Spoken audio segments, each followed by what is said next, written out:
ñu def lépp war le Sénégalais vous écoute ñu grand introduire rek muy jaamee li le bilan aussi asalaamaaleykum wa rahmatullah. Chers leaders, chers journalistes, mesdames et messieurs les invités, aujourd'hui, la conférence des leaders de la coalition Diomaye Président organise cette conférence de presse pour se prononcer sur l'actualité nationale et l'encontre du président de la République. Avant de démarrer, on va procéder à 1 minute de silence pour prier pour notre pape, le pape François, et le khalife général de la na sëriñ bi ñaax rek ba pare après on intégrera ça. Sëriñ Fall.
Merci beaucoup, Serigne Fallou Mbacké. On va procéder à l'allocution d'acte d'ouverture de Madame la Présidente. Dugalal minute de silence bi pour les religieux. Wax continuer minute de silence bi pour les religieux. D'accord. Ak François ak 1 minute de silence pour les religieux. ak le khalife des Layènes ak François le khalife des Layènes. Le pape François et le khalife général des Layènes.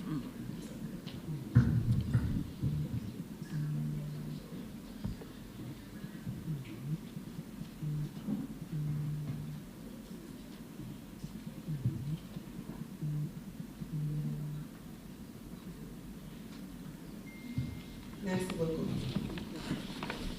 On va démarrer avec l'allocution d'ouverture de Madame la Présidente, Dr Aïssatou Mbodj, suivie à la lecture du bilan. Après, on va aller sur la session interactive avec les journalistes, puis la lecture de la résolution.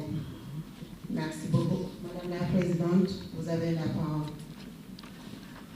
Je vous remercie. Je vous remercie, Madame Dieye.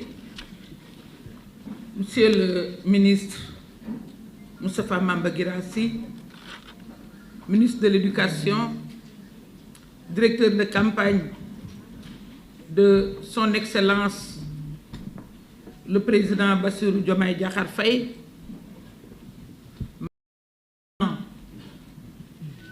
de la coalition Diomaye Président, Monsieur le ministre,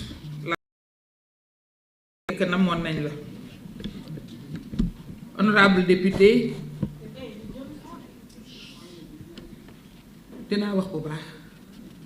honorable député Marie Mbacké, membre fondatrice de la coalition Diomaye Président, chers leaders, mesdames, messieurs les membres de la coalition Diomaye Président, mesdames, messieurs les professionnels de la presse, je vous invite, mesdames et messieurs, cette fois-ci c'est mon invite, à observer 1 minute de silence pour nos dizaines de victimes victimes de la dérive répressive de l'ancien régime, alors qu'ils manifestaient simplement contre l'arbitraire et pour la défense de notre démocratie.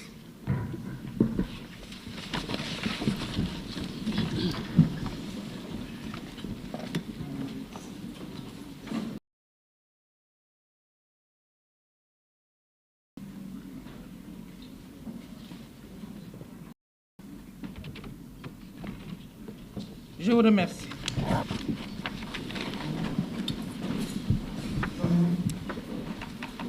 Chers membres de notre grande coalition, si je vous ai invité au recueillement, c'est pour que nous n'oublions jamais toutes ces victimes innocentes à qui nous devons rendre justice. C'est la raison pour laquelle, à la suite du président de PASTEF, les Patriotes et Premier ministre, M. Ousmane Sonko, nous devons saluer la décision rendue par le Conseil constitutionnel à propos de la loi interprétative de la loi d'amnistie votée en mars 2024. En initiant cette proposition de loi interprétative, la seule et unique préoccupation du groupe parlementaire PASTEF les Patriotes est que les exactions, les actes de torture et de tuerie du régime de Macky Sall ne restent impunis. C'est en cela que la décision du juge constitutionnel nous conforte et nous réconforte, nous, membres de la grande coalition Diomaye Président. En rappelant très clairement dans son considérant 31 que l'assassinat, le meurtre, la torture, les actes de barbarie, les traitements inhumains, cruels ou dégradants sont des crimes imprescriptibles qui ne peuvent être couverts par une loi d'amnistie. Le Conseil constitutionnel répond à notre seule et unique préoccupation. Il souligne sans équivoque que leurs auteurs et leurs commanditaires ne resteront pas impunis, contrairement à une certaine opposition, qui, en évoquant avec mauvaise foi manifeste l'amnistie générale, cherche au mieux à faire de la récupération politicienne, au pire et à soustraire les auteurs de ces crimes à l'action de la justice. Que dire de ceux qui en parlent alors qu'ils n'ont aucun intérêt à agir? Il y a quelqu'un qui se réclame de la nouvelle opposition. Du temps de F24, quand on a parlé de nos fils, c'est tout récent, c'est un passé très récent. Donc, d'ailleurs, que reste-t-il de cette opposition désarticulée?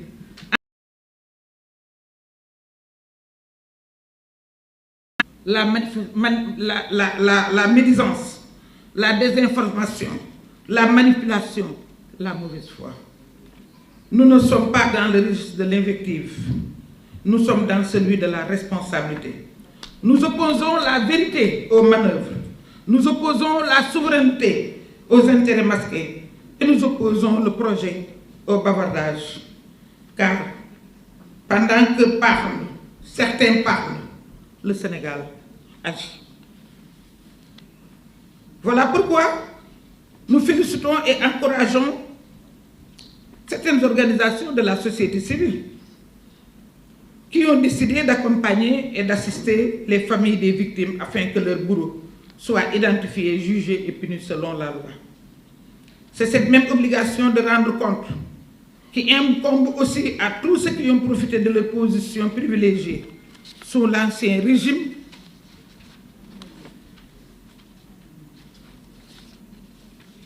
pour détourner nos deniers publics ou les milliards destinés au fonds Force Covid. Parlons du dossier fonds Force Covid. Je parle sous le contrôle de mon ami et frère, le ministre Guirassy. Quand le président Macky Sall a reçu tous les partis, parce que c'est après qu'elle en a fait du folklore, mais quand il a commencé à se concerter, il nous avait parlé de loi d'habilitation. Seul le Premier ministre, Ousmane Sonko, avait fait des réserves. Il avait émis des réserves. Moi, je pensais connaître l'homme. Et à partir du moment où l'heure était grave, j'ai dit que si on pouvait, à partir du palais, voter la loi d'habilitation, on allait le faire. Ousmane Sonko, à sa sortie de l'audience, a émis des réserves. Comme il a l'habitude de le faire, en grand visionnaire, il a émis des réserves et il a un nombre de questions. Nous, nous lui a offert sur un plateau d'argent cette loi d'habilitation, monsieur le ministre, à l'Assemblée nationale. La Covid, nous allons, sans chercher à savoir, nous allons voter le texte. Voilà ce que ça nous a amené. Est-ce que ce n'est pas cela la haute trahison? Je vous lance la question. Dites-moi si ce n'est pas là la haute trahison. Il ne s'agit d'aucun acharnement, ni de règlement de compte politique, encore moins de chasse aux sorcières comme certains veulent le faire croire. La procédure les concernant est scrupuleusement respectée. Leurs droits leur sont garantis, y compris la présomption d'innocence, comme en témoigne le récent point de presse des procureurs. Ils se sont même gardés, les procureurs, de jeter quiconque en pâture, contrairement à ce à quoi nous étions habitués ces dernières années. Simplement, au nom de la reddition des comptes, ils sont appelés à rendre compte de leur gestion. Ils soulignent sans équivoque que leurs auteurs et leurs commanditaires ne resteront pas impunis, contrairement à une certaine opposition qui, en invoquant une mauvaise foi manifeste, l'amnistie générale cherche à nous faire oublier ce qui s'était passé.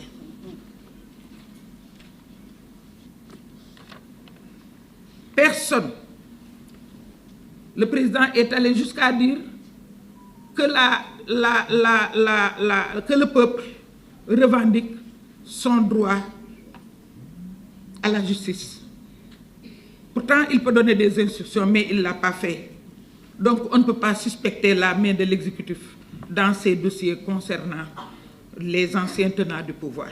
Au contraire, c'est la première fois qu'on voit une coalition au pouvoir avouer ouvertement ne pas pouvoir interférer dans le fonctionnement de la justice, sous la pression des populations qui réclament un traitement plus rapide de tous ces dossiers. C'est la preuve la plus éloquente de la rupture dans notre système judiciaire. Par ailleurs, l'ancien président qui a permis toutes ces forfaitures n'a qu'à répondre de ses actes. Et nous sommes très à l'aise pour le dire et honorable, vous encourager.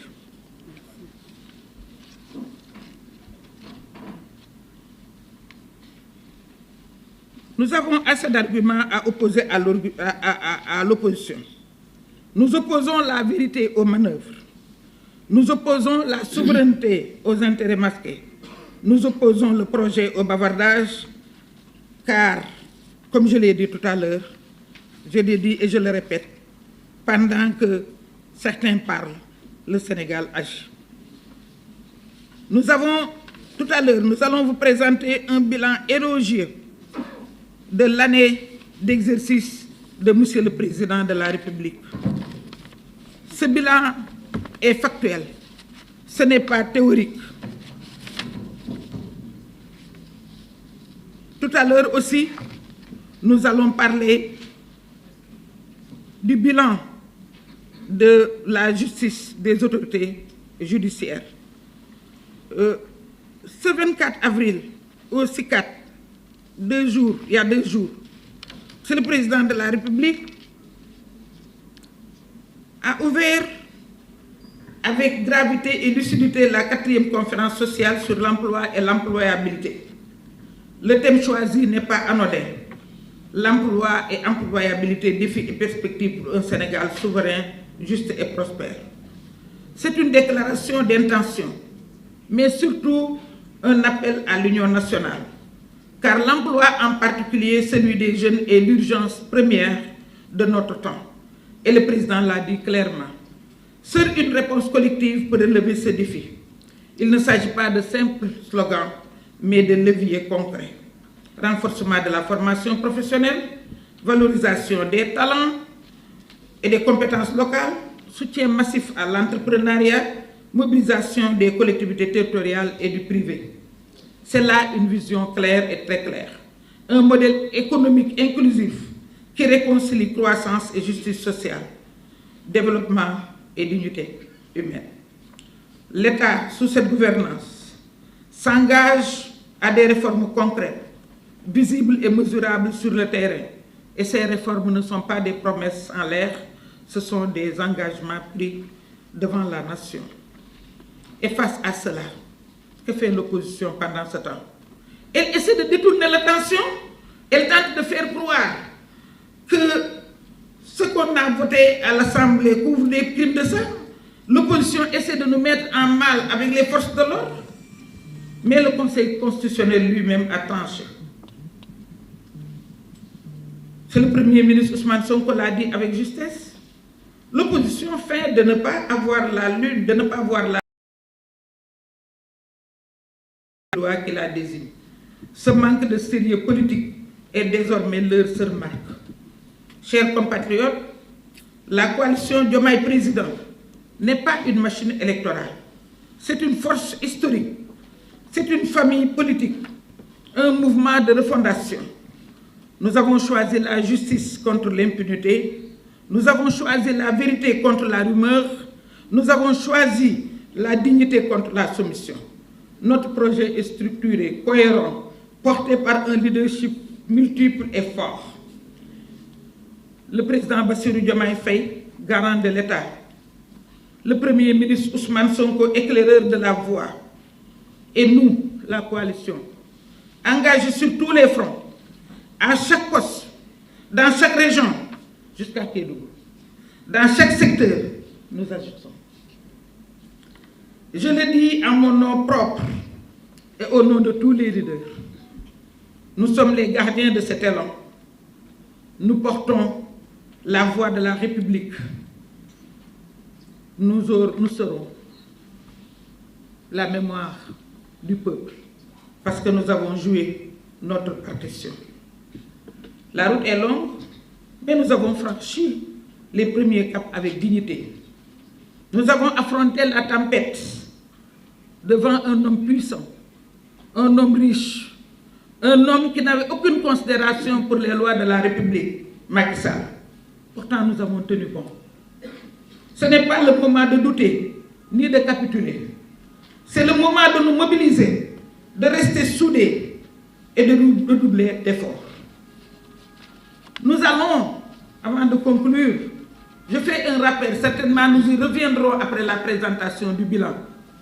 Parce que le mois de mai sera une période charnière. Déjà le 1er mai, Monsieur le Président l'a annoncé avant-hier, va recevoir le cahier de doléances des syndicalistes.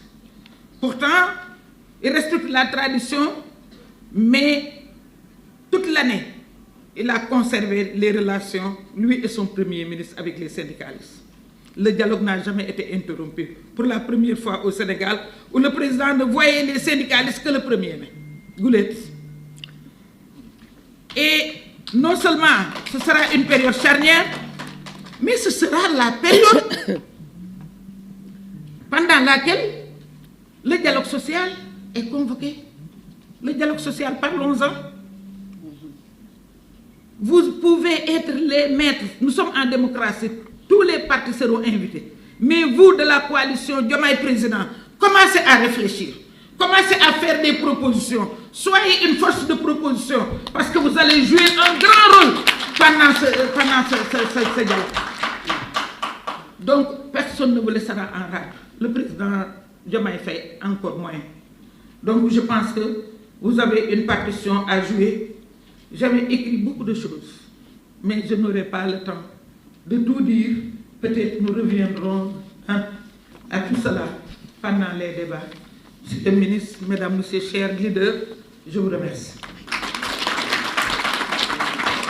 Man nag li ma leen doon bëgg a ñaan commencé wu ma ko wante